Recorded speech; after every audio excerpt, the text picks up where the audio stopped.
Hello, thank you for joining us today. My name is Jen, and I'll be walking you through our presentation titled Mapping Your Meal Plan. If you're new to whole food plant-based eating, we suggest watching our basics of whole food plant-based eating to have some foundational knowledge. Other than that, for this workshop, all you need today will be the handout, electronic or printed version, a writing device, and your focus. So think monotasking versus multitasking. Today, I'll be taking you through a brief introduction on sweet pea. Then we'll quickly cover what is whole food plant-based eating. We'll get into the workshop portion where you'll need to, again, download the handouts, which are available via the link in the comments section. If you have questions, we encourage you to connect with us via email. And we're also hosting a live Q&A session where you can ask a dietitian on Wednesday, January 19th. So be sure to register for that event too, located in our Eventbrite. Sweet pea has been around since March 2019. Our mission is to grow public awareness of the health benefits of plant-based nutrition and to provide tools to make a plant-based lifestyle attainable for everyone. In the time that we've established our organization, we've been able to start a program where we've touched and made differences in over 400 people's lives. Our vision is to cut chronic illnesses killing Americans in half. Out of the top five leading causes of death, 5 of those diseases and conditions that can be prevented, and some even reversed through whole food plant-based eating. Those diseases are cardiovascular disease, diabetes, certain types of cancers, stroke, and chronic kidney disease. Our values. We work sustainably. All of our kitchen scraps go right into the compost. We use Headwater Food Hub as one of our produce suppliers and work closely with Full Moon Farms Organic for our seasonal produce. Our dietitians also leave a zero paper trail because everything is done electronically. And we value our people. That includes our customers, vendors, and employees. And how we do that is by doing the right thing. Our company was co-founded by Mike Linehan and Chef Ryan Jennings. I, Jen, am the Director of Nutrition, and on my team, I have 2 dietitians, Kendra and Linda. And of course, we have our amazing kitchen team, not pictured here, who are working very hard every week to put delicious and wholesome meals together for you. You can read more about our bios on our website. So I'd like to share a visual of what the differences are between someone who is vegan, plant-based, and whole food plant-based, because it's often misunderstood and confused. You can see on the left-hand column here that someone who is vegan strictly does not consume any animal products, however, may still consume oils and highly processed foods such as vegan cookies, desserts, Oreos, French fries, etc. The term plant-based now is not clearly defined, but most will identify with plant-based eatings with limiting or avoiding meat, poultry, seafood, eggs, dairy, and may still consume oils and highly processed foods.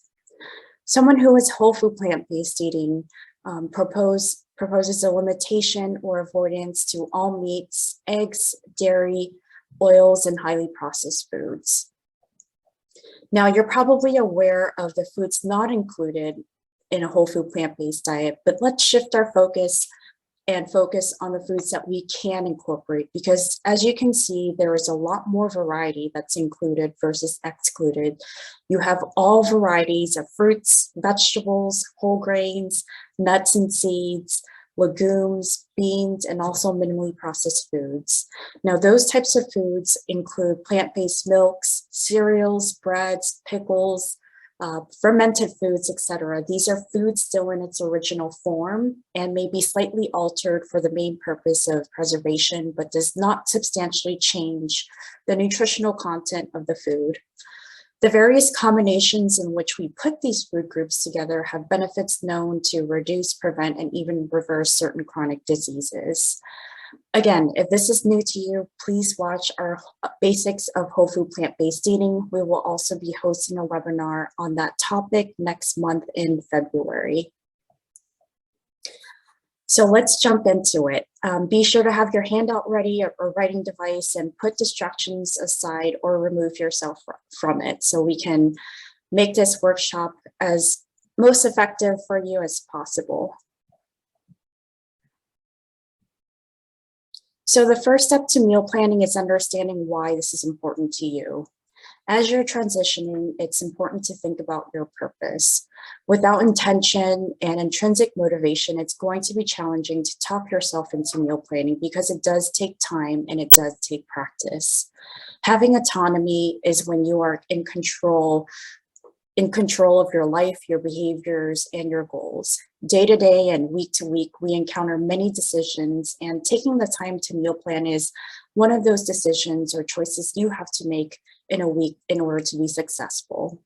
So we will start first by defining what your purpose looks like and in the next few minutes. And when you've defined your purpose and can regularly revisit it, it will increase your intrinsic motivation, which will allow for long-lasting and sustainable changes.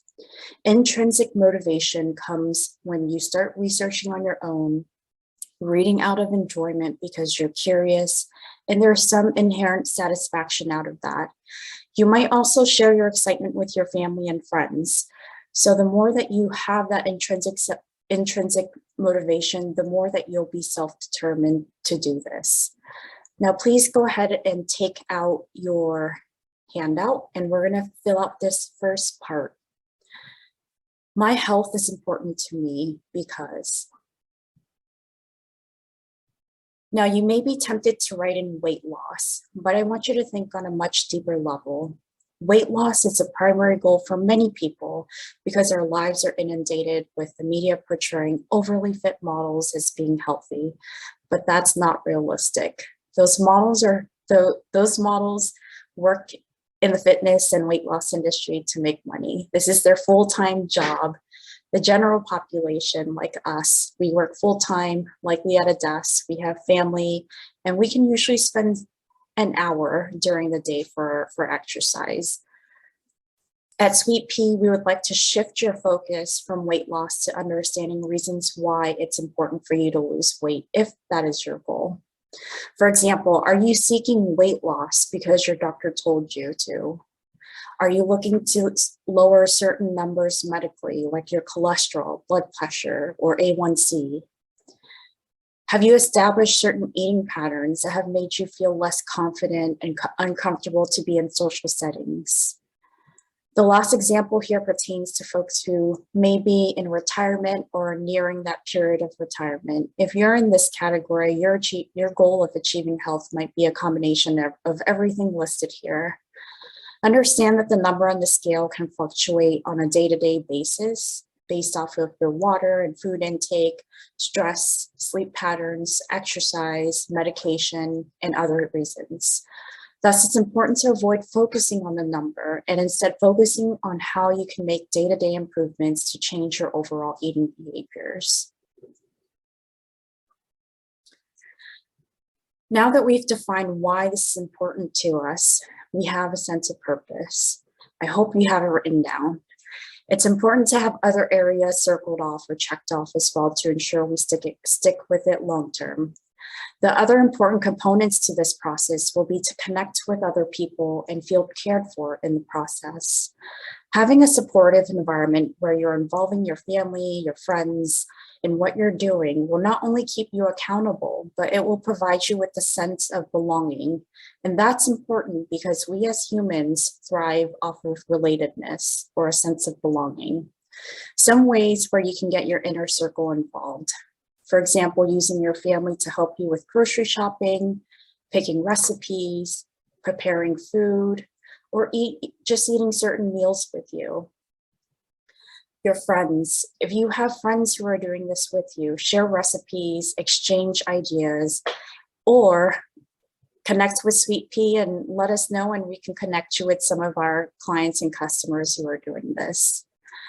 A last example that we have here is your coworkers. If you're doing this with your coworkers, or if your coworkers express interest, let them know what you're doing and invite them to join you. You can incorporate You can exchange recipes with them and start to incorporate your own routine of recipe exchanging, or maybe even exchanging meals if you feel comfortable doing that. And then lastly, the final piece to this puzzle before we start meal planning is immersing yourself into whole food plant-based eating and meal planning, which will further your knowledge and your competence. This is where you start to gain mastery and control of your own life and your environment, such as giving 100% in everything you do. Competence also includes reflecting on what's working and deflecting any negative pressure. Additionally, it's crucial to regularly reflect because every experience turns into a learning event, and that stays in our memory bank to create new habits and make them stay. Now we're ready to start into meal planning. These are the steps we recommend practicing each week until it becomes a habit. You're likely already completing some of these week to week, but putting it all together on a weekly basis and consistent basis is going to make meal planning easier for you. So the first step here will be picking your meals. What you want to eat is really important because everyone's taste bud is the same. This is why template cookie cutter meal plans on the internet do not last a long time. It's because the foods are the same. So picking the recipes on a week-to-week basis to incorporate variety and change will be important for long-lasting, sustainable changes. This will gradually get easier over time because you'll know what you like. Recipes online are great because they have reviews that can guide you. Grab-and-go meals are also great examples, and I would encourage you to visit your grocery store's prepared food section. Wegmans, which is our local grocery store, has convenient options such as their organic salad bowls, baby greens and ancient grains, their poke salad bowl as well. The convenience of some home cooking kits can also offer fresh ingredients that are pre-measured that you can also modify. And of course, I'm going to mention sweet pea meals, which are prepared fresh every week using local produce and the freshest ingredients. So on your handout, the second portion to this is to look at how many recipes you need in a week. I'm using 2 as an example because in my household, it's just my husband and I. So the guide that you see here is that if you have 2 to 3 people living in your household, we recommend choosing 1 to 2 recipes per week. If you're incorporating some sweet pea meals or other options, make sure that you take that into consideration as well. If you have 4 to 6 people that you're cooking for, we recommend 3 to 4 recipes per week, or you can pick 2 to 3 and increase the quantity. For those of you that may have a family member that requires a special dietary consideration, we recommend having at least 1 menu item on them per week, or having some recipes that will provide for their meals as well. Some tips for picking out your meals. You can start off with a fresh template, or you can start off where you're at now. A fresh template will take more work and effort. Therefore, improving on some of your current options might be an easier transition, and that's how we transition most of our clients. For example, you can start off with some recipes that you're already using. A pasta dish, for example, using whole wheat pasta versus regular pasta, which might be lower in fiber. You can make your own sauces or buy a low sodium sauce without oil. Other tips that we have for clients will be to incorporate more veggies into the pasta, or maybe even beans. Those are all substantial improvements that make a huge difference.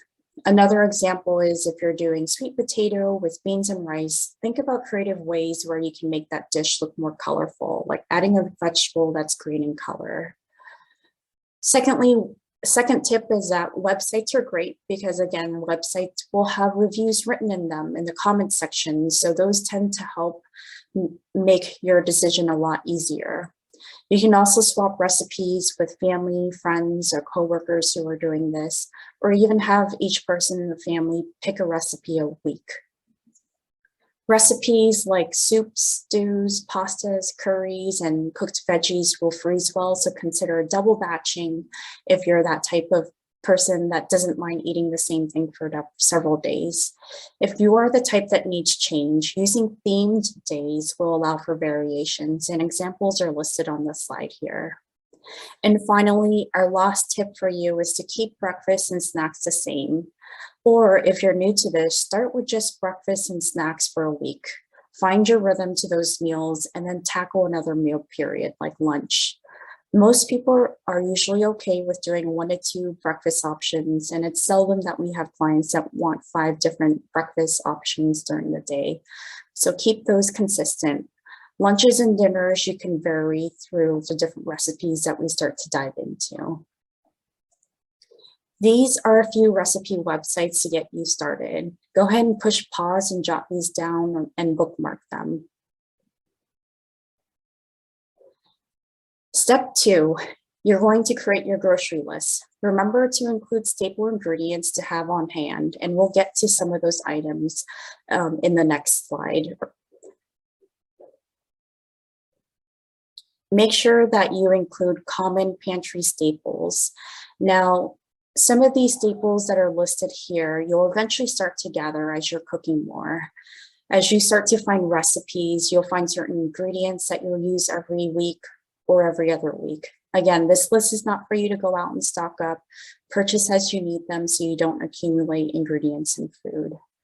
Nutritional yeast, miso paste, vinegars, soy sauces, and a variety of spices. These are all great substitutes for dairy options, for sodium, lots of flavors that will enhance and provide more flavor without incorporating so much saturated fat and sodium to your meals. On the right-hand side here, you see dried goods. Dried goods includes beans, lentils, grains, nuts and seeds, whole wheat flours, and then whole wheat pastas. Here you see the canned goods. So canned goods also include canned beans, which aren't listed on here, but canned beans offer a great variety. Make sure that when you're purchasing canned products that there's no salt added and no seasonings. You can also rinse beans, and that will actually reduce the sodium by 40%. Some of the benefits of having these food items on hand will be that you can piecemeal meals together. The pantry snack options are great options to always keep with you for any traveling that you might have, or any long trips in the car, or unexpected long days. So keep those options in the pantry and potentially in your car as well. Some of these options are also great options to add into soups and smoothies to bulk up and to increase the fiber content and the nutritional value of your food as well. So this is a list of suggested staples that we recommend having on hand, and this is listed on your handout. So let's go ahead and jump to that salad section. This would be a weekly list. This is something that we also keep in our weekly grocery list as well. So for our salad options, as an example, we always keep a container of spring mix in our fridge. You, of course, can always go to the farmer's market and purchase bouquets of spring mix or leafy greens.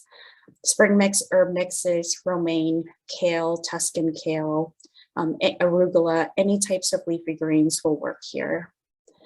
And then we always have cut veggies for a salad. So in our household, we switch between radishes, carrots, celery. We'll do some red onions. From time to time, I'll have some dried fruit that I'll cut on top, put on top, and some broccoli that I might lightly steam and throw on top as well. And for our dressing each week, we usually rely on sweet pea for our dressings to make it easy. So my favorite is the sherry walnut dressing, but there are tons of recipes, again, online that are very simple that you can make salad dressings for, and most salad dressings will freeze well. So next you will want to schedule time during the week to repeat steps 1 and 2 for the following week. When you start to separate your cooking tasks into 1 to 2 hour time blocks throughout the week, it's going to make meal planning a lot easier for you and not feel so overwhelming. So as an example, day 1, you can pick your meals and create your lists. Day 2, you can grocery shop and prep a few items such as measuring out spices, peeling the garlic, maybe chopping some onion. Day 3, you can start to prep and cook. My tip to you is to write it in your calendar, otherwise there won't be time for it. Once you start to develop a routine and a rhythm each week, you can start to identify things that you don't have to put in your calendar and book with yourself. Again, it's all a habit, and it's all a part of writing things down to remind yourself to do it. So let's jump into using a rotating menu. A rotating menu provides you with efficiency, structure, and saves you money. A rotating menu is a series of menus repeated over a specific period of time. The menu can be different each week, and at the end of the cycle, the menu is repeated. This method is commonly used in the hospital setting, in schools, in nursing homes, really where there are large food service operations. As the menus start to get repeated, again, you start to develop efficiency in creating your grocery lists, preparing and organizing in the kitchen, and it really helps develop some structure. So if you're limited on time, a cycle menu helps bring chaos to an end. So on those busier weeks, you already know what you're making and don't have to make another decision. And lastly, it saves you money because it encourages you to shop for what you only need versus buying ingredients that you may not need and having so much food spoiled in the refrigerator, which I have been a victim of as well. So steps to start a rotating menu. So first step is to decide how often you want to change the menu. Again, if you're not someone who likes to cook, I would recommend starting off with maybe a 2-week cycle menu, then adding in a new menu when you're ready for change. What that can look like is for your first week, you might do 2 recipes, and that you might keep that simple. You might do a soup and a pasta. And then the next week, you might do some roasted veggies and a casserole dish, and then repeat that first week's menu the 3rd week. Step 2 is figuring out the number of recipes, and we just went over this. So again, this varies from household to household. Some people enjoy cooking, so they might have more recipes. And some people may just choose 1 recipe and double or triple batch it. Whatever you decide, make sure that it's realistic so that you can spend the time to put in the work to make this happen. And the quote here that you see is, it says, "Do something today that your future self will thank you for." And that is true of meal planning, because we all know how stressful it can be to think about what to eat at the very last minute. And step 3 will be to spend time to look for recipes. So this slide here includes planning and scheduling. That's also in step 3 in the meal planning process. Planning and dedicating the time to look up recipes can take hours if you're not focused. It does take up a lot of creative space to think about what your family likes and what you might be up for ahead of time. So our suggestion to you is to try and get your family involved as much as possible so it doesn't seem daunting, and assign yourself 1 to 2 hours per week to pick out those recipes. And remember, after a certain amount of weeks, you'll have a rotating menu and you won't have to think about this for a long time. So what recipes to look for? So on your handout, you see that we've broken it up into having specific categories per week. So week 1, you see that we have roasted veggies. This is optional. If your main entree is veggie heavy, for example, if you're doing a casserole that contains a ton of veggies or a stir fry that contains a ton of veggies, you can also use that as your roasted veggie option. We always encourage a grain or a legume dish, and that can be something that you have in the freezer. Again, we'll give examples of certain recipes for each of these dishes. and then always having a main entree per week. So here on the menu or on the handout, you see that we have themed options. You don't have to have themed options. You can go with whatever themed weeks you would like to do. So for week 1, we have a pasta type of a dish. Week 2, we changed up the roasted veggies and we have a soup here.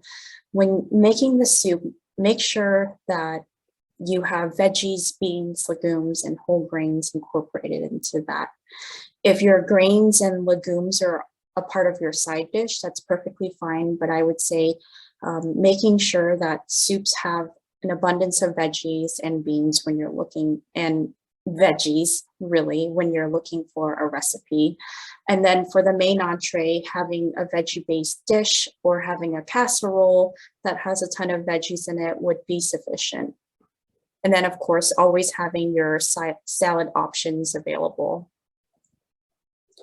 And then in week 3 and 4, you see that week 3 is the same as week 1. The difference here is there's a casserole dish. We've had certain clients use handheld items as their main entree option. Week 4, we go back to a soup and we have a veggie-based dish. So here are examples of the different dishes that you can use.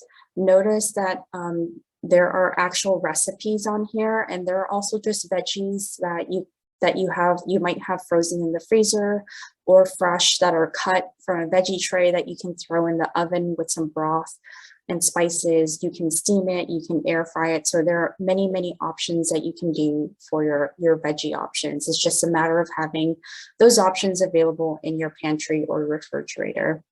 The first recipe here is an oil-free roast vegetable tray.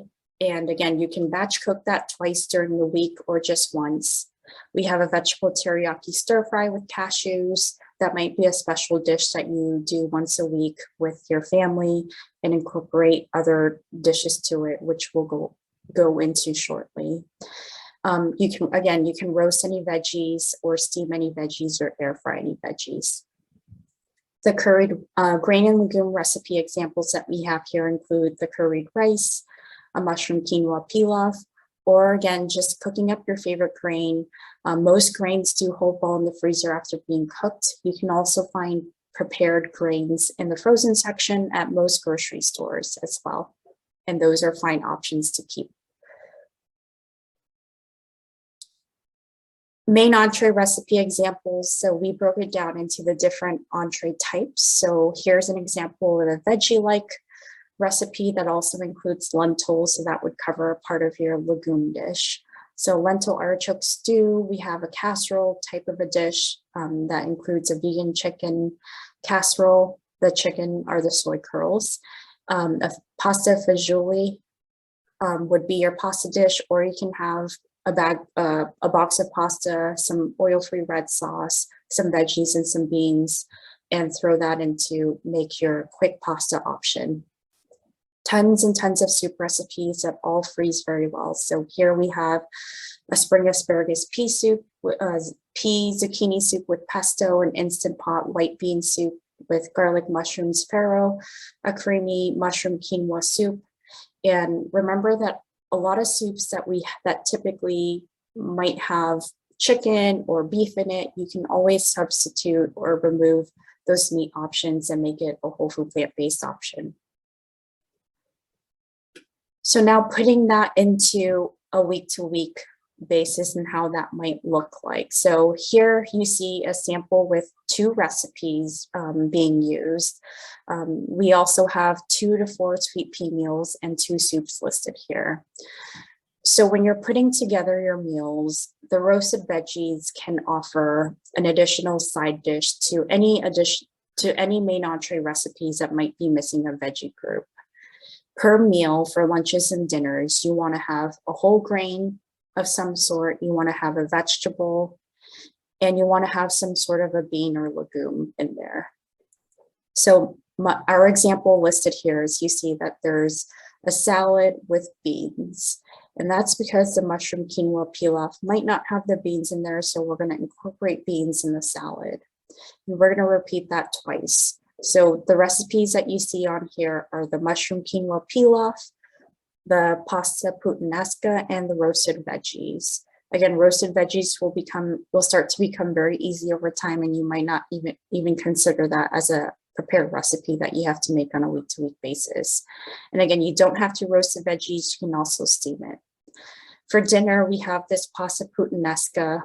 I know that this recipe has beans in it, and it also has some leafy greens.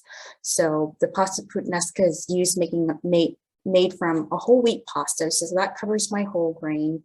It has some leafy greens in it, but not a substantial amount. So what I'm going to do is I'm going to add some roasted veggies to that dish. And again, I know that that pasta has some beans to it, so that covers my bean and legume category.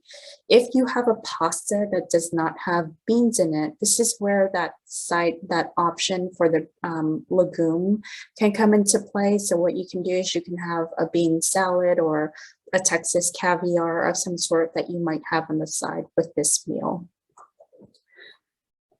Other ways that you can have variety is that you can always switch up your main options. So the pasta puttanesca with the salad, you can do a pasta puttanesca with a veggie soup or a veggie bean soup. And then we also have our sweet pea meals.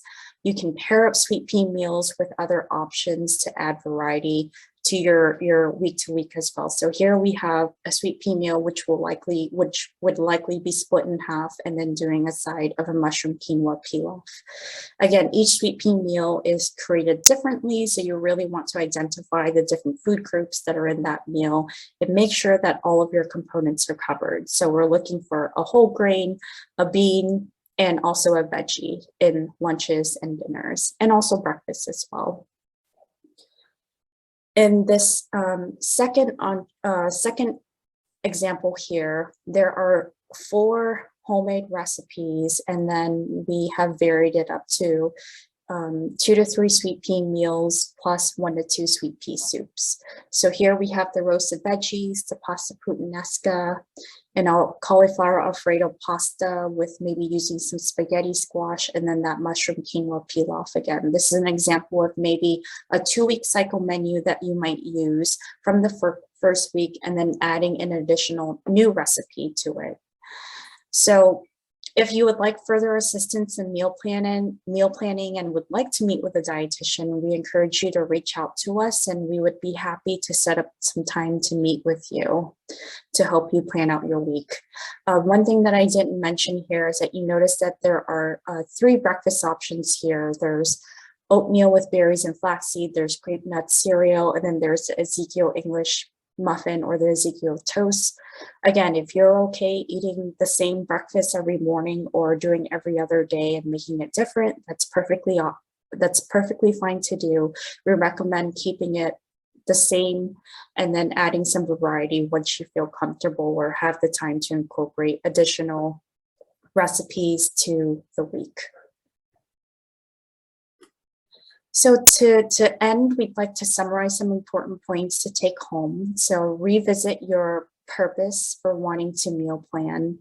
If it's about weight loss, it might be short term, but if you can determine why those reasons are important to you on a deeper level, it will provide you with that intrinsic motivation that we're looking for. Things like improving your health, preventing your level of risk for certain diseases, giving you confidence and choice in how you're feeling and the foods that you're putting into your body, and also the relief of having to think about what you need to eat on a day-to-day basis. And of course, for those of you that might be nearing that period of retirement, it may be important for you to think about meal planning so you can have more time to free up and go travel or go experience things that you want to do in your free time, and to also be able to move as well and reduce your joint pain. Our second highlight here or summary point is to schedule an appointment with yourself, because you do matter and you should be a priority in your life. If you can make yourself a priority, you'll be more able to be there for your family, your friends, and whoever it is that you're wanting to live long for. And then lastly, Always have a backup plan. So if you're short on time, sweet pea meals are great options as a backup plan. Homemade frozen burger patties or store-bought that are oil-free, grain bowls or salads that are prepared. If you're purchasing anything from the plant-based or frozen option, make sure that you're identifying ingredients that you recognize, because a lot of those frozen options are usually highly processed. Other plant-based plant-based options that I have found available in the refrigerated section are pre-marinated baked tofu, which are great to keep in the refrigerator. Again, having frozen grains and vegetables available are great pantry and staples to have on a week-to-week basis. Thank you for joining us today. If you have further questions, feel free to reach out to us at contact@sweetpeaplantbased.com, or you can give us a call or follow us on social media and let us know what your questions might be for the next session that we have with our live Q&A with our dietitians. Thank you so much and take care.